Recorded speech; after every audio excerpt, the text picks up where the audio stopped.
Al análisis de los asuntos más candentes en geopolítica. José María Viñals, director del Máster en Relaciones Internacionales del IEB, bienvenido. Muchas gracias, Marta. Buenos días. José María, mirando precisamente esta noticia de última hora, vuelve a poner de alguna manera como lo que es el juego de fuerzas en ese tablero internacional. Puso en marcha ya a los principales actores ya desde los primeros días de la guerra. ¿Cómo se puede leer esa llamada y lo que habría sido, ¿no?, ese parón de Xi Jinping de enviar armas escuchando a Biden? Yo creo que China, más allá de obviamente poder enviar armas y munición a Rusia, yo creo que China realmente está siendo la válvula de escape de Rusia en relación con las sanciones internacionales. Yo creo que China a Rusia lo que tiene que hacer es seguir comprándole el petróleo, seguir comprándole el gas, seguir incentivando esas rutas transiberianas de conexión terrestre para el envío de mercancías y sobre todo materias primas de Rusia a China, y por otro lado lo que es las rutas árticas, ¿no?, hacia Oriente, ¿no?, que van de esas grandes plataformas que hay, esas grandes estaciones árticas que suministran ese gas a países como Japón, a países como China, pero también Australia, Corea del Sur, etcétera, ¿no? Entonces, China ha jugado un rol y siempre ha estado y ha obedecido los intereses de su propia agenda. Es decir, China está alineada con Rusia cuando le conviene estar alineada con Rusia. El conflicto le ha venido bien a China con una serie o bajo una serie de premisas y porque ha conseguido abastecerse de materias primas y de petróleo a muy buen precio. Esto le ha permitido, en unas circunstancias post-COVID, regenerar su economía y ahora, de hecho, el FMI creo que anunciaba esta mañana que sube un 0,5% esa previsión de crecimiento para este año de China, y meterse ahora en estos fregados de suministrar armas, que esto pueda conllevar sanciones comerciales por parte de Estados Unidos.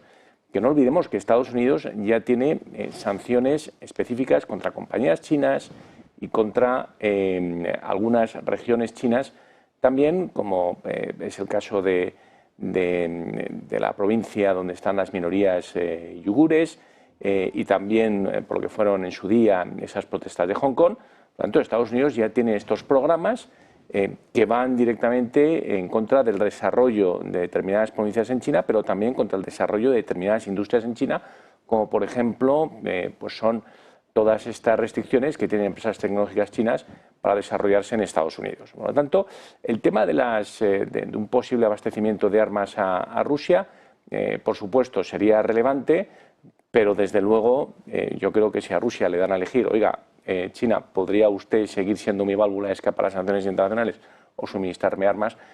Yo creo que se decantarían firmemente por la primera opción. De armas, desde luego, se está hablando mucho, ¿no?, por la parte de China, más allá de lo que es remontarnos a esta última hora del inicio del conflicto, en un momento en el que Zelensky está pidiendo usar armas occidentales, armas de Europa, para atacar suelo ruso, para defenderse de la invasión. Y el secretario general de la OTAN o personas como Emmanuel Macron de alguna manera lo están avalando, hablando de legítima defensa, mientras Putin dice, ojo, vamos a ver. Y además refiriéndose un mensaje velado a qué van a hacer esos países europeos si esas armas donadas dan ese permiso, quién además las va a usar, quién es el personal que está capacitado, y la amenaza, ¿no?, de las graves consecuencias, de nuevo mirando a Estados Unidos diciendo, vale, tenemos la misma capacidad estratégica, pero el juego está en Europa, el suelo. ¿Cuál sería tu respuesta? Entonces, ahora mismo ese pulso, ¿qué nivel de escalada se está viviendo? Bueno, es un paso más en la escalada. Todas esas declaraciones se tienen en cuenta y, desde luego, todo lo que es un ataque en territorio ruso respaldado por europeos, ya sea directamente, como se ha venido hablando estos días, pues con preparación de instructores sobre el terreno, que podría darse el caso, o bien con tropas sobre el terreno europeas, como también en su día anunció Macron, como el uso de lo que es tecnología o armas producidas y exportadas desde la Unión Europea para atacar suelo ruso, pues obviamente es un punto más, un peldaño más en la escalada. La justificación que hemos visto por parte de las instituciones europeas, de nuestro alto representante Josep Borrell, pero también por parte del propio Macron o de Stoltenberg en representación de la OTAN, es oiga, yo doy estas armas para que Ucrania se defienda, pero la mejor forma que tiene de defenderse Ucrania es atacar posiciones que están en territorio ruso, porque es desde ahí donde se lanzan los ataques. Sobre todo refiriéndose a ese nuevo frente del norte que ha abierto Rusia en las últimas semanas cerca de la ciudad de Charkov, donde lo que es la línea de frente está muy cerca de la frontera y, por lo tanto, vituallas, abastecimiento y luego todo lo que es la logística y el fuego artillero que acompaña esas incursiones rusas se llevan a cabo, se planean desde territorio ruso. Luego, tiene sentido lo que dice Borrell o lo que dice Stoltenberg, pero al mismo tiempo estás dando permiso para que con armas de la Unión Europea, con armas exportadas por la Unión Europea, se ataque territorio ruso. Todos los bienes normalmente llevan un certificado de origen, desde donde proceden, y luego llevan algún tipo de restricción, sobre todo cuando se tratan de equipos, materiales de defensa, donde dicen, oiga, usted puede utilizar este equipo, esta tecnología, con una serie de restricciones. Hasta ahora esas restricciones, sobre todo cuando eran equipos europeos, pasaban por no atacar territorio ruso. Alemania ha dejado muy claro que con equipo o equipamiento o armas fabricadas y exportadas desde Alemania no quieren que se lleven a cabo esos ataques en Rusia. ¿Vale? Sin embargo, otros países como Francia pues parece que sí que permitirían ese tipo de acciones. Aquellos países que lo permitan serán listados por Rusia, serán tenidos en cuenta por Rusia como países agresores del territorio ruso, con las consecuencias que eso pueda tener en un futuro próximo. Unión no hay en la respuesta, lo estaba señalando. Recuerdo que Alemania fue al principio, ¿no?, cuando se comenzaba a hablar de ese apoyo armamentístico, cuando llegaban los permisos sobre los Leopard, ¿no?, que al final son de fabricación alemana. No hay unión en esa respuesta. Estados Unidos tampoco ha apoyado ahora mismo lo que sí ha dicho Stoltenberg. Y en este escenario se va a celebrar esa cumbre de Suiza, esa cumbre en junio, en la que, bueno, Xi Jinping dijo que lo que quiere es algo en lo que estén todos los actores pertinentes y en la búsqueda de una participación. No va a ir, Biden no va a ir. Zelensky está buscando y recabando ayuda porque no da de sí en el frente, ese momento crítico. ¿Para qué vale esa conferencia? Bueno, es un gesto, ¿no? Creo que hay más de 75 países ahora mismo acreditados. Algunos de ellos, como China, ya han anunciado que van a enviar una representación de nivel medio. Otros países van a enviar jefes de Estado, van a enviar miembros del gobierno, primeros ministros. La mitad de esos 75 países serían representaciones europeas, pero sin embargo hay un gran ausente, que es uno de los dos contendientes, una de las dos partes implicadas en el conflicto, que no es nada menos que Rusia, que ahora mismo es la que está llevando la delantera. Por lo tanto, si Rusia no está presente en Suiza, va a ser muy complicado que se llegue a algún tipo de acuerdo.